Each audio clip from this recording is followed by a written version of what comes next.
rien n'est impossible à Dieu. Donc c'est possible d'être à l'image de Dieu.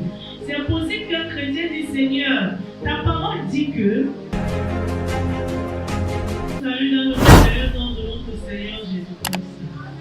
Ce matin, comme tous les autres matins, le Seigneur nous fait grâce de nous exhorter. Et l'exhortation de ce matin nous parle de la grâce d'avoir Jésus-Christ dans sa vie. La grâce d'avoir Jésus-Christ dans sa vie.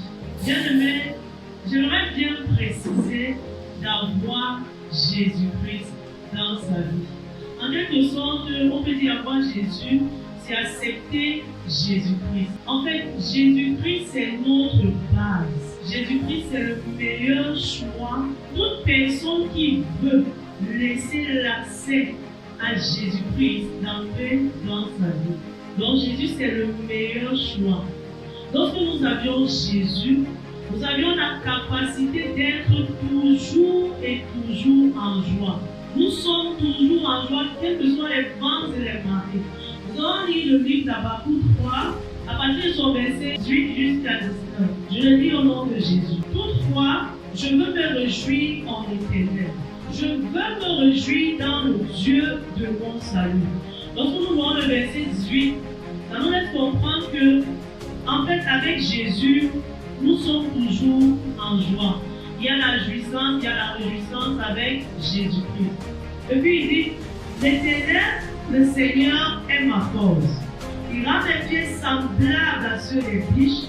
Il me fait marcher sur les lieux élevés. Quelle que soit la situation, quelles que soient les difficultés que nous pouvons avoir, lorsque nous avons Jésus-Christ, nous pouvons braver toutes ces difficultés-là. Amen. Et lorsque nous avions également Jésus, nous avions l'opportunité d'avoir tout ce que nous demandons. Amen. Il dit dans le livre de Jean 14 à son verset 14, il dit si vous demandez quelque chose en mon nom, je le ferai. Ça veut dire, nous qui avons Jésus-Christ, nous avions accès à demander au nom de qui? De Jésus. Et lorsque nous allons demander au nom de Jésus, que le Dieu Tout-Puissant va nous faire grâce en fait d'avoir ce que nous voulons. Jésus-Christ est comme le visa. On sait tous que pour voyager, on a besoin d'un visa. 14, 6, il dit, nul ne vient au Père que par moi. C'est donc personne ne peut prendre l'avion sans avoir le visa. C'est le visa qui nous permet de pouvoir prendre un vol pour un autre pays. Également, c'est Jésus-Christ qui nous donne accès de pouvoir causer, de pouvoir en fait parler au Père. Parce que lorsque Jésus s'est sacrifié, lorsqu'il s'est crucifié pour nous, la parole de Dieu dit que le roi qui est au temple s'est divisé en deux. En fait, le roi qui s'est divisé en deux nous a réconciliés encore avec le Père, a permis en sorte que nous puissions crier au Père en passant par Jésus-Christ. Amen. J'aimerais aussi dire, avoir Jésus-Christ dans sa vie nous permet également de pouvoir vaincre le péché. Pourquoi? Parce que Jésus-Christ, lui, a vaincu le péché. Et si la Bible dit que Christ vit en nous, ça veut dire que si Jésus est saint et que le Saint vit en nous, bon, nous sommes également saints, en quelque sorte. Parce que quelque chose qui est saint, si nous prenons le Saint-Gène, on prend l'eau et l'huile, on fait un mélange. Pour que l'eau et l'huile se mélangent, pour que la solution puisse être homogénéisée, on aura besoin du Saint-Gène. Bon, on appelle ça le grand. Donc en fait, Jésus-Christ, c'est notre Saint-Gène. Donc c'est lui qui vient arranger lorsque on n'a plus de repères, lorsque nous sommes perdus, lorsqu'on se pose tellement de questions. Jésus-Christ est là. C'est pourquoi il dit dans Hébreux 4:15, car nous n'avons pas un souverain sacrificateur qui ne puisse compatir à nos faiblesses. Donc lorsque nous avions Jésus, quelles qu'en soient nos faiblesses, on sait qu'on ne craint pas. Parce qu'il y a une phrase dans la Bible qui dit en Ouest 365 fois. La phrase c'est ne crains rien. Lorsque tu as Jésus, il te rassure. Il te dit, Jésus, je travaille, ne crains rien, je suis avec toi. Je suis ton Dieu, je te connais, je te guide. Ne crains rien. Il te dit tout ce que tu veux là, demande-moi seulement et je vais te l'accorder. Et puis il dit, au contraire, Il a été tenté comme nous, en toutes choses. Donc, tout ce que nous traversons là au quotidien, que ce soit des querelles, que non, je ne voulais pas insulter, mon voisin m'a énervé, ma soeur m'a énervé, je ne voulais pas résister et tout. Ça veut dire que Jésus a été tenté en toutes choses. On dit comme nous. Donc, on va prendre peut-être pour dire non, Seigneur, moi je ne suis pas des esprits comme toi, tu es des esprits. Je suis né de chair, dont la chair fait. On ne va pas toujours en train de justifier, en fait, nos péchés, toujours en train de justifier ce qu'on ne veut pas abandonner. Non. Celui qui a Jésus décide de laisser ce qui est mauvais, parce que Christ ne règne pas dans la poubelle.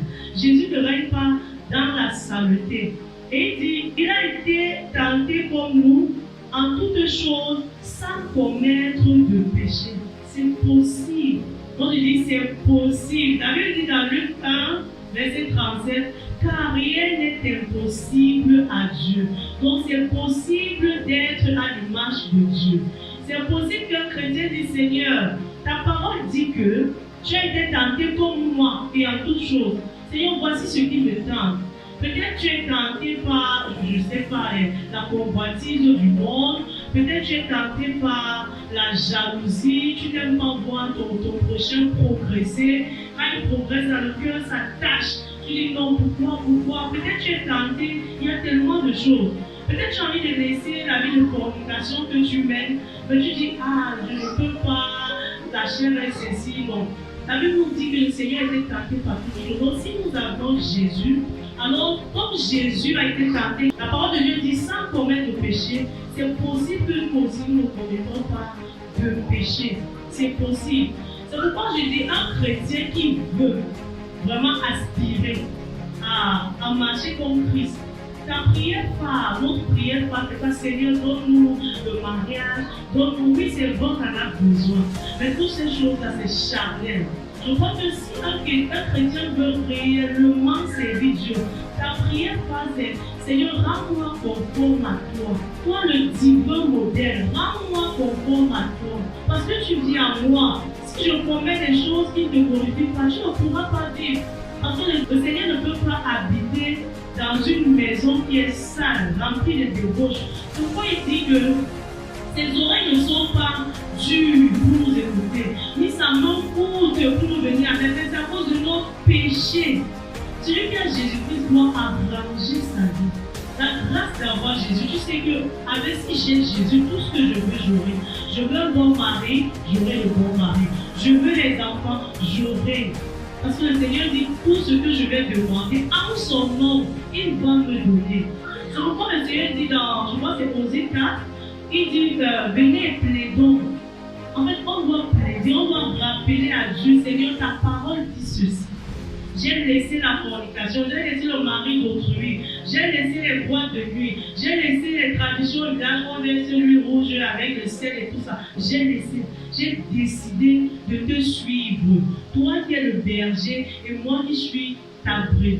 Je te suis. Comment tu vois les moutons marchent là, tu tombes. Seigneur, si tu tombes, je tombe. Tu te lèves, je me relève. Donc je marche sous tes pas, je suis tes pas. C'est ça la prière d'une personne qui veut vraiment être enracinée en Christ. Tous les jours, on pense que le Seigneur, oui, il sait. La Bible dit que le Seigneur sait de quoi nous avons besoin. C'est vrai qu'il aimerait qu'on lui demande, mais il sait. Avant même que tu n'ouvres ta bouche là, il a dit quoi à Jérémie, avant que tu ne sois né, avant que tu ne sois dans le sein de ta mère, je te connaissais déjà. Le Seigneur nous connaît, nous tous par nos noms. Nous sommes des multitudes dans le monde entier, mais le Seigneur là, il connaît tout le monde. C'est pourquoi chacun de nous avions notre livre de vie. J'ai mon livre avec toute ma vie, tout ce que je suis en train de vous dire là. Au dernier jour, le Seigneur va ouvrir mon livre, il va dire, regarde, souviens-toi, tel jour comme ça. Et souviens-toi ici, comme tu avais fait comme ça. Et puis lorsque tu as dit, papa, je reconnais, je veux laisser. J'ai lavé ta robe, je t'ai donné une très jolie robe blanche, pure. Et tu as conservé cette robe. Parce que le plus important, c'est de conserver la robe. Donc la grâce d'avoir Jésus, c'est qu'on marche sur les pas de Jésus-Christ et on revoit notre façon de vivre. C'est très important. Donc c'est ce que je voulais vraiment partager avec vous. lorsque nous croyons en Jésus, nous possédons tout. Tout. Je dis tout. Tout. Nous soyons bénis dans le nom de Jésus. Amen. Suivez les programmes du ministère du Salut en continu sur nos plateformes Facebook et YouTube. N'oubliez surtout pas de liker et partager.